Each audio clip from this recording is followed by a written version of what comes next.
a world where we have everything and it's still not enough, we're often left wondering, is this really it? Deep inside, you know there's more to life.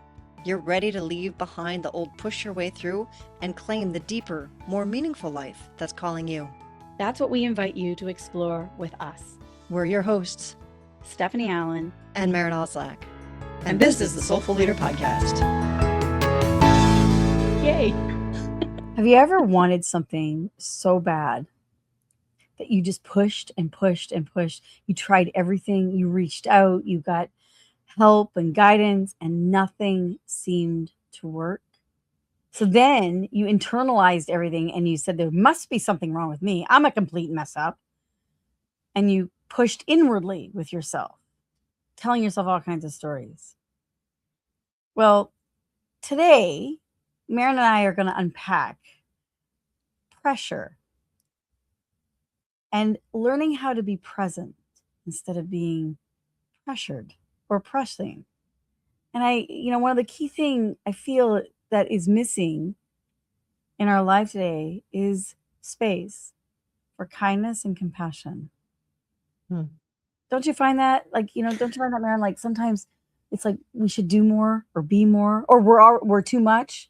Well, I don't think that there is space for kindness or compassion, especially in the business world.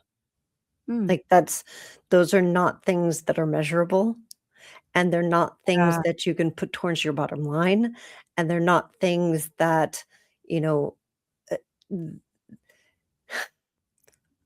there's a ton of proof that both kindness and compassion are good for the bottom line, and they do, they change everything for the better. And yet, because they're not measurable, they get left off. They're not part of the balance sheet.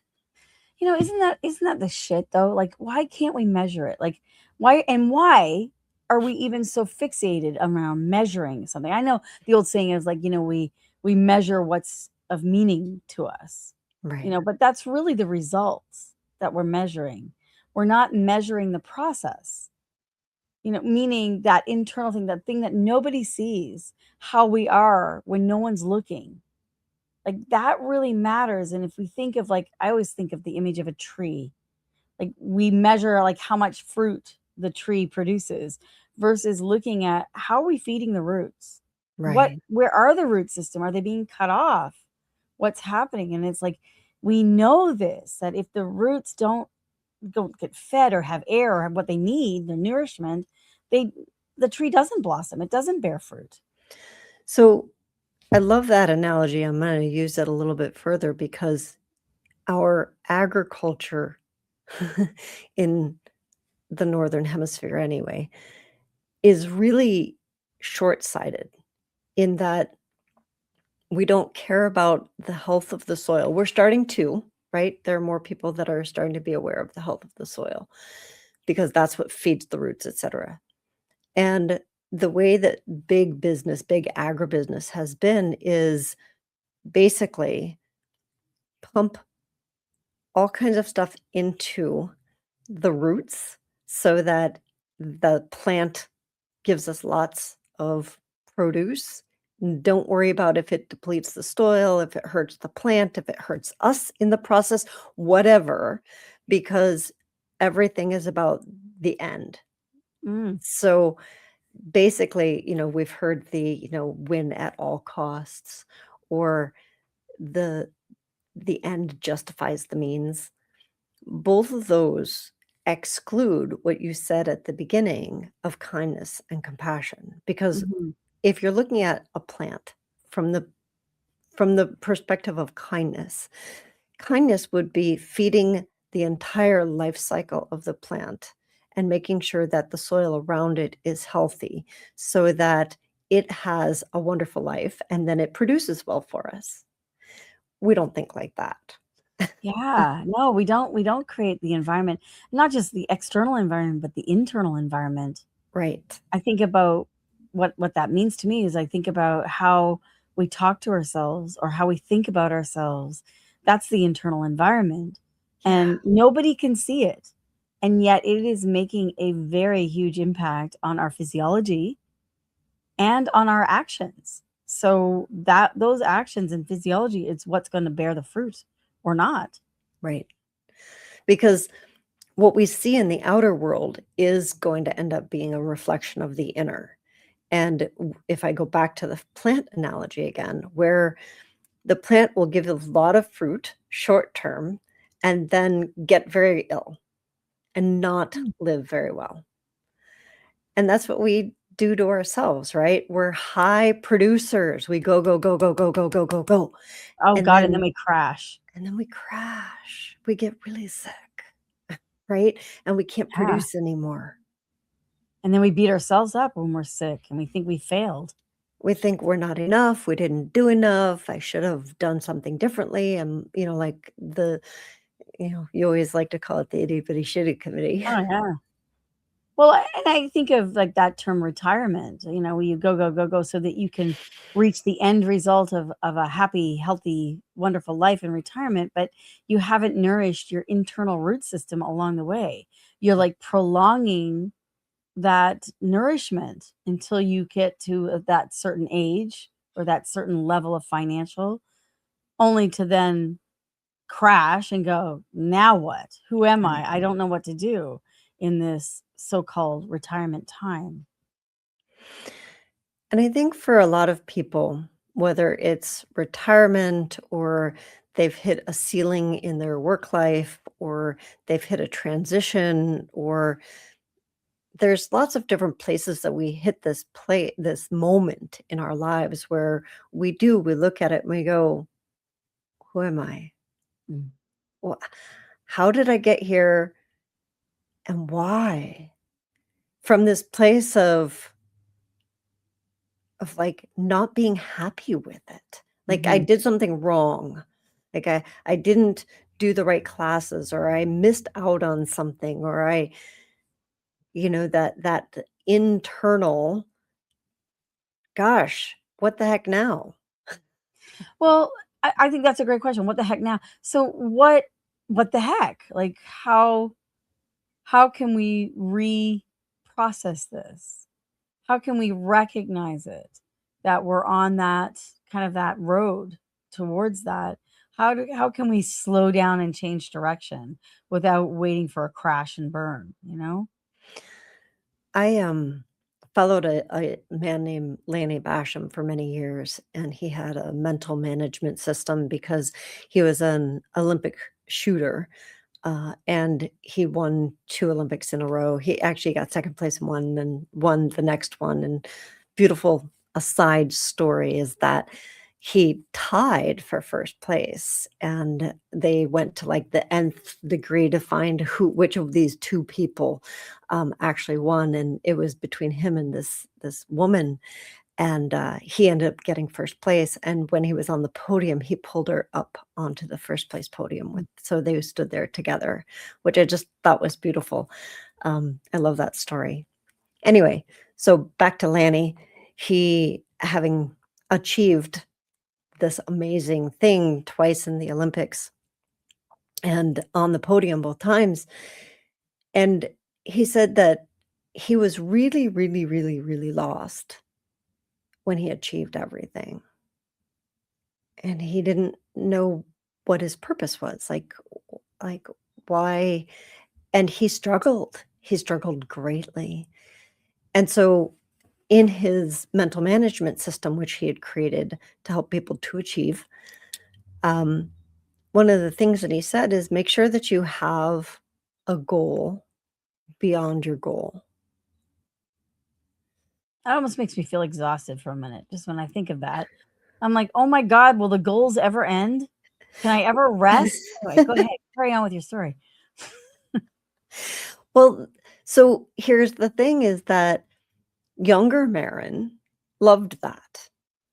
And it meant something to her, and she, like, kept going at it, right? And this is what we were just talking about is keep going, like, do another thing, da, da, da, always have another Yeah. goal in mind, and there does get to be a point where you go, "Oh my god, will the goals never end?"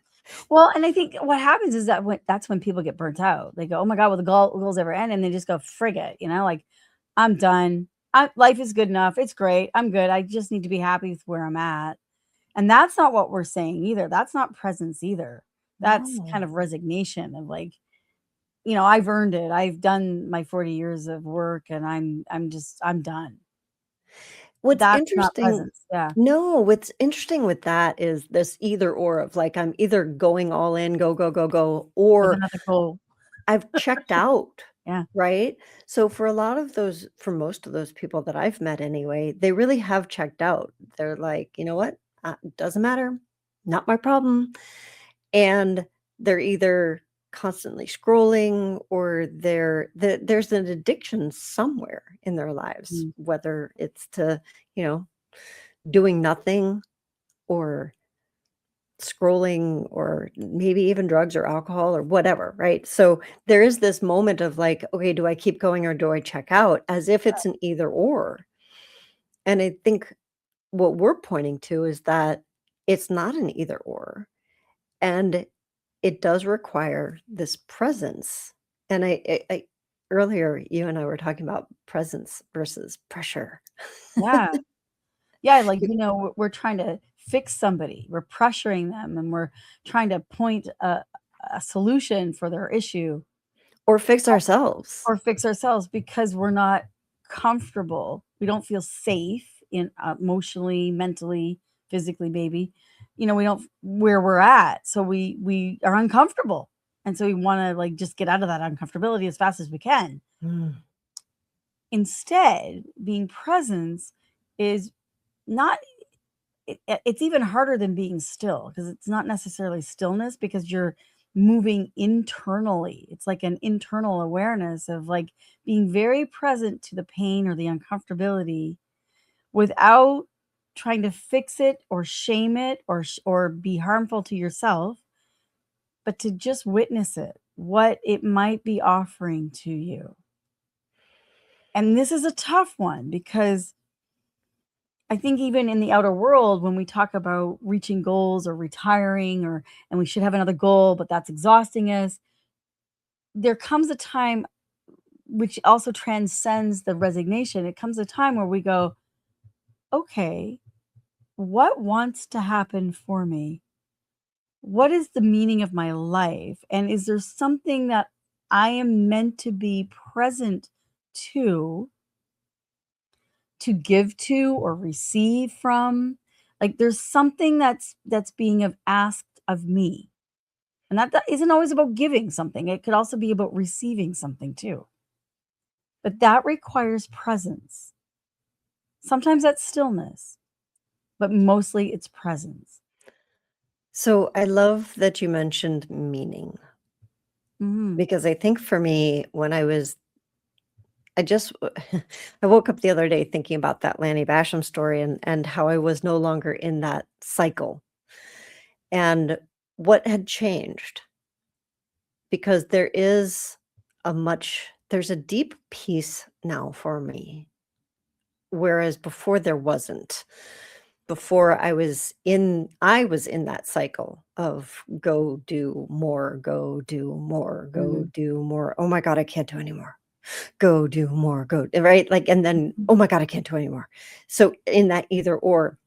And what's really changed for me is the deep connection to my life does have meaning. And I don't need to figure that out all at once and do it to be good enough. Yeah, you're already enough. My life has meaning. Mhm. And everything that I've done thus far also has meaning. And it's led me to this point. And what you were just talking about is like, what is that asking of me? So Mhm. there's this inquiry. And when you said the presence sometimes means stillness, I think that we assume that presence means stillness. And Right. for me, it's not always. This inquiry of like, okay, what's the meaning? What's the deeper meaning? Where is it calling me to next? What is it asking of me? What did all of this lead up to?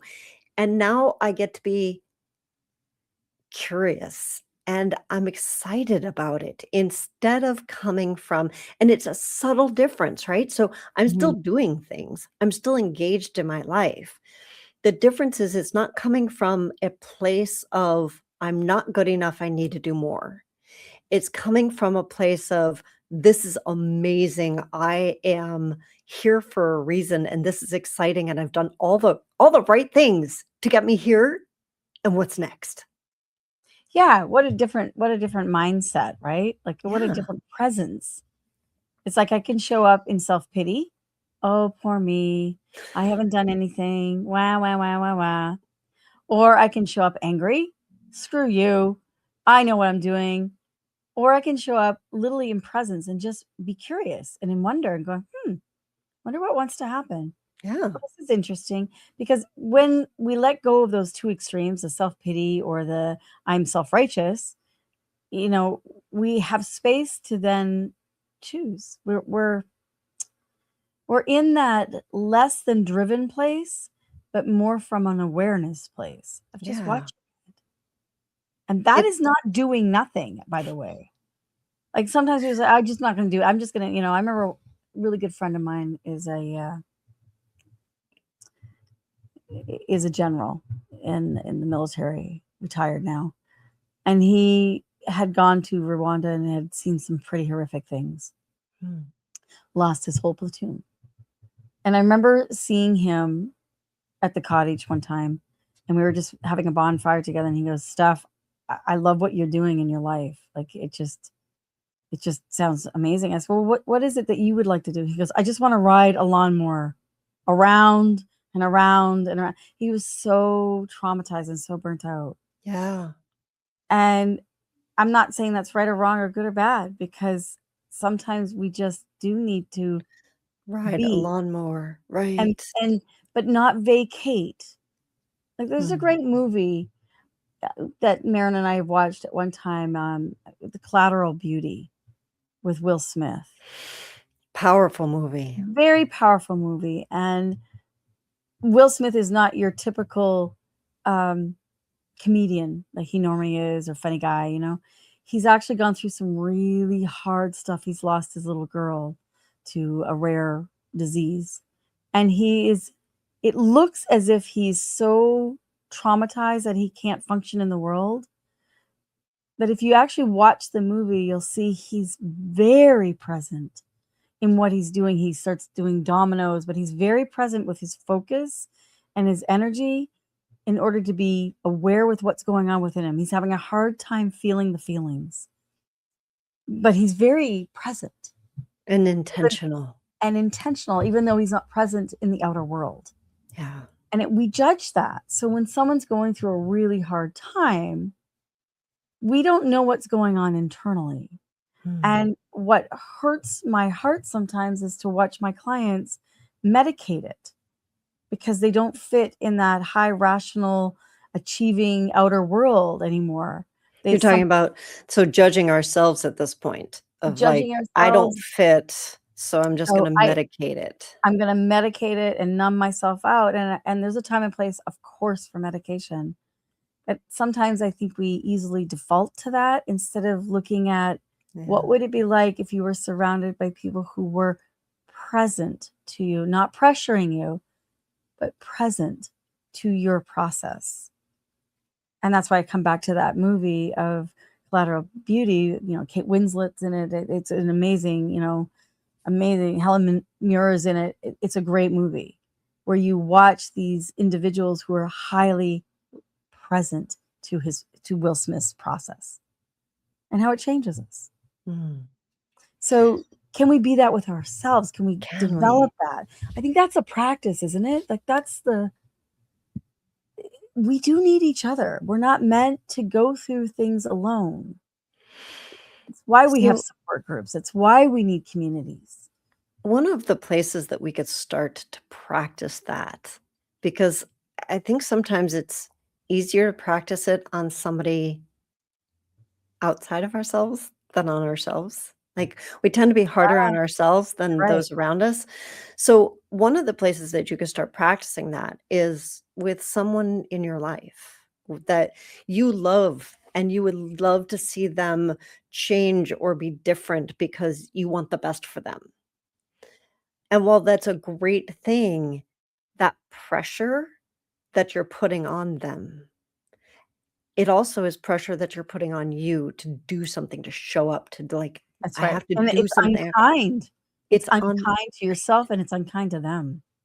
So you could start practicing this allowing by not trying to change them, by accepting them and trusting that they have it will unfold for them.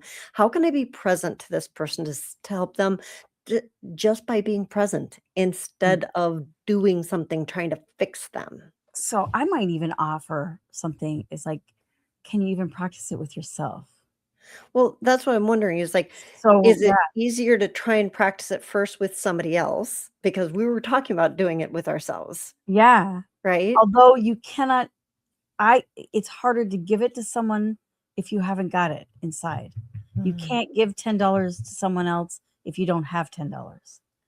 So St. Francis has a great practice of like that St. Francis, the great, mystic monk being who said, if you want something in the outer world, if you want someone to love you, you want someone to be kind to you, you want success, whatever it is, give it to yourself inside first.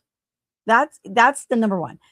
Find the part inside where you are not being kind to yourself, where you're pushing yourself, where you're being present with yourself, and you take that part and you are present to it. Stay curious with it, get to know it, challenge it, test it.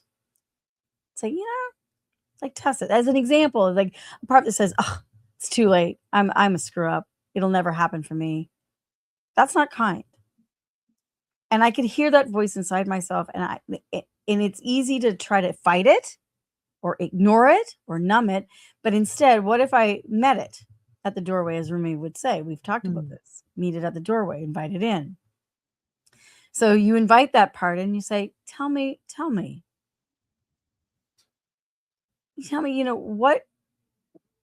what are you afraid of? Why are you pushing so hard? Why are you being so unkind? What is it about? What do you believe? Ask yourself that part, what it is.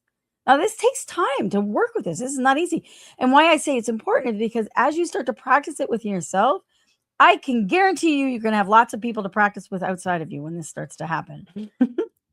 And if you've practiced it with loving kindness towards yourself, it's way easier to be present to someone else's hot mess if you've been present to your own. Yeah. Like I'll give you here's another example. So I have a really good friend of mine. Thank God we don't go through anxiety attacks at the same time because we would both be literally in a hot mess. So I have been recently taking scuba diving and I'm a hot mess. I can guarantee you I'm a hot mess. And if I did not have my friend who's been so generous to me to be present, and that's exactly what he does. He's just absolutely present to me. And I know he's there and I feel safe. But I've also practiced it with myself too. And I've also practiced it when we've been on the ski hill together and he goes into a hot mess and I can stay present. But there's this wonderful experience of like when you've been on either side and you go, oh, that's what it's like. Yeah. You cannot give somebody what you think they need. It's not your business. Hmm. You can only give yourself what you need. So if someone outside of you is a hot mess or going through their stuff, it's really alluring to try to help them. And that's kind and that's wonderful. And sometimes the best thing to do is literally be there with them. Don't try to change them. Don't try to fix them. Don't try to pressure them. Just be there with them. So after my hot messness of scuba diving, this is just last weekend, we're driving home, a fluke snowstorm happens, a woman in front of us driving on the highway spins out. No one stops. We stop. I'm still frozen from my experience in the water, from the hot messness. I don't know what to do. I watch my friend. He's like so elegant. Pulls over, knows where to pull over, calls 911, is calm, is people. And I'm like, wow, I'm just present to his process. And it actually takes me out of my shock and trauma myself. And then I'm able to actually have the resourcefulness to go over and help this young woman. And I'm not trying to fix her or anything. I don't know what to do. So what do? I ask her, what do you need? And she shakes, and it's like, it's okay. You can shake. I give her permission. I'm not going to tell her that everything's going to be, I don't know if everything's going to be all right. I don't know any of those things. And finally, she's just, she's shaken. And I said, would you like a hug? And she said, yes. I swear I must have hugged her 10 times or whatever. I don't know if I was hugging her for me or I was hugging her for her. But the point of it is that to be able to slow down enough to give someone space for their own process, you can't rush them. We can't rush ourselves. Can we be kind with ourselves with the part that is frozen in fear, or the part that is like going off with emotion and catastrophizing inside of ourselves? Can we not shut it down? Can we just be witness to it and stay curious with it, with love? And the more we practice it inside, the easier it is outside. I shouldn't say easier. The more natural it will become to do it outside. Yeah, there is a path. Actually, there truly is a path for both directions. So whichever one is feeling like, oh, maybe it just feels too overwhelming to go inside, you can actually start with noticing it and being present with the people around you as well. It will lead you inside. Exactly. So all paths lead home. So absolutely good point. Good point, Maren. And to finish the St. Francis practice, yes, first you give it to yourself, then you give it to a total stranger. Why a total stranger? Because you are completely detached. You will never know the effects of what you've just given them. You will never know. So your ego gets out of it. So me giving this woman a hug, I didn't, I have her name, but I couldn't even pronounce her name. So, I didn't ask her for her address, nothing. She didn't ask me for mine. It's totally a gift of like, it's gone. I will have no idea. So my ego does not get attached to it. Right. There's no expectation. Well, aren't you going to thank me? Aren't you going to do this? Aren't you going to blah, blah, blah, blah, blah. Exactly. And so when I give it to myself, I plant the seed. When I give it to a stranger, I make space so that it can actually come in another way for me to receive it. I love that. Yeah, it's a good practice. It is. And it's powerful. And when we're feeling lost or feeling like we didn't do all the right things and we don't know who we are, that presence instead of pressure is what will get us out of it. It is what will shift the process. Exactly. So we would love to hear your stories about where you've felt stuck and what's going on inside of your world. So you can find us at The Soulful Leaders, both on Facebook, actually all three, Facebook, LinkedIn, and YouTube. And you can always visit our websites. One of them is tslp.life, stands for The Soulful Leader Project.life, tslp.life, and our podcast, which is The Soulful Leader Podcast.com. We'll see you all in a couple weeks on the Soulful Leader Podcast.